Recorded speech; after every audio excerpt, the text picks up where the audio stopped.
तो class 10th board exam में पूछा जाने वाला क्वेश्चन जो हमें दिया गया है कि दो चर वाले रैखिक समीकरणों का प्रतिस्थापन विधि से हल करें।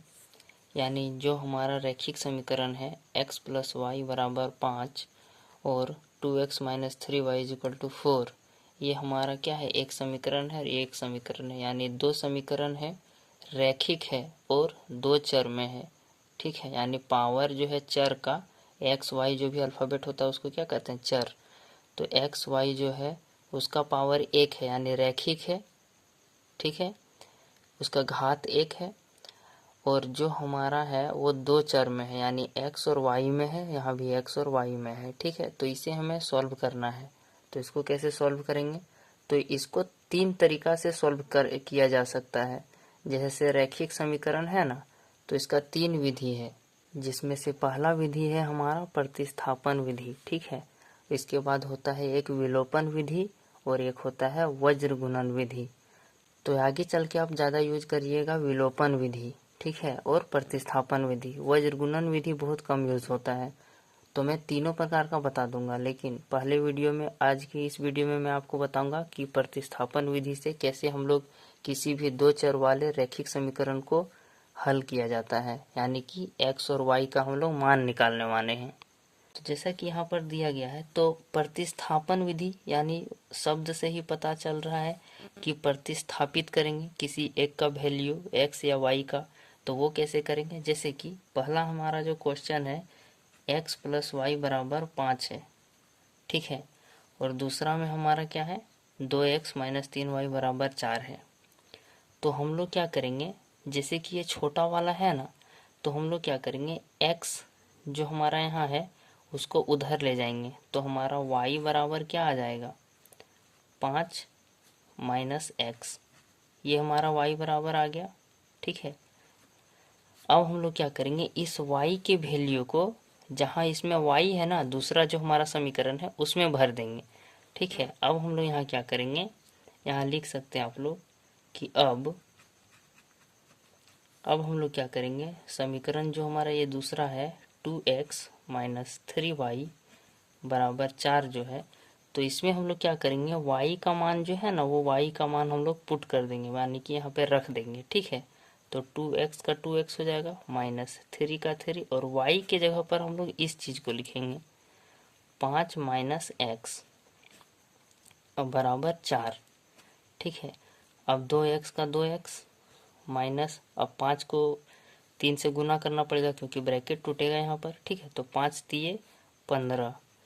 अब -3 में है और यहाँ -x में है, तो ये भी गुना होगा, तो यहाँ हो जाएगा +3x। ठीक है, 3 को x से गुना करेंगे 3x, और माइनस माइनस गुना होगा तो प्लस होगा। ठीक है, बराबर 4। अब हमारा यहाँ क्या है, x में आ गया, यहाँ भी x आ गया, तो क्या करेंगे, 3x और 2x 5x हो जाएगा, और यहाँ पर 4 है और 5, यहाँ 15 जो हमारा माइनस में है उसको बराबर के इधर लेंगे तो प्लस में 15 हो जाएगा।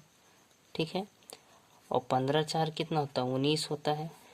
तो x बराबर हमारा क्या आ जाएगा, जैसे कि ये 5 यहाँ गुना में है तो इधर भागा में हो जाएगा, यानी कि यहाँ 5 हो जाएगा। तो x बराबर हमारा 19/5 आएगा। ठीक है, अब हम लोग क्या करेंगे, अब इस x को इस y में भरेंगे। ठीक है, अब हम लोग लिखेंगे कि y बराबर 5 - x था, अब x का वैल्यू यहाँ भरेंगे। ठीक है, तो 5 - x का वैल्यू 19/5 है, तो भिन्न का घटा हो गया, 5 - 19/5। अब 5 को 5 से गुना करेंगे तो 25 हो जाएगा, और माइनस में 19 हो जाएगा बटे में 5।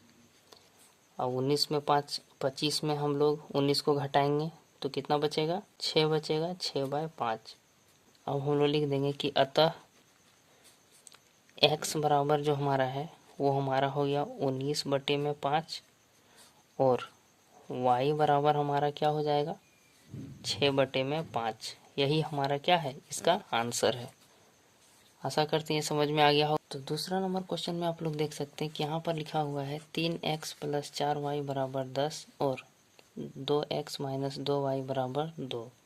ठीक है, तो इसको कैसे सॉल्व करेंगे, तो हमें किसी एक समीकरण को लेना है पहले। ठीक है, जैसे कि 3x + 4y बराबर 10। ठीक है, अब हम लोग इसमें क्या करेंगे कि x का या फिर y का हम लोग किसी एक का मान निकालने की कोशिश करेंगे। ठीक है, तो जैसे कि हम मान लेते हैं उसमें हम लोग y का निकाले थे ना, इसमें हम लोग x का निकालते हैं। ठीक है, तो जैसे कि 3x हम लोग यहीं पे रखेंगे। ठीक है, और यहाँ क्या करेंगे 10 रख देंगे और माइनस में 4y हो जाएगा। ठीक है, अब हम लोग यहाँ x रखेंगे और यहाँ हो जाएगा 10 माइनस 4y और बटे में हो जाएगा 3, क्योंकि 3 यहाँ गुना में है तो भागा में होगा तो पूरे पर भागा लगेगा। ठीक है, ये सब छोटा गलती आप लोग नहीं कीजिएगा, ये सब छोटा छोटा गलती। तो ये x का मान हम लोग ले आए y के टर्म में।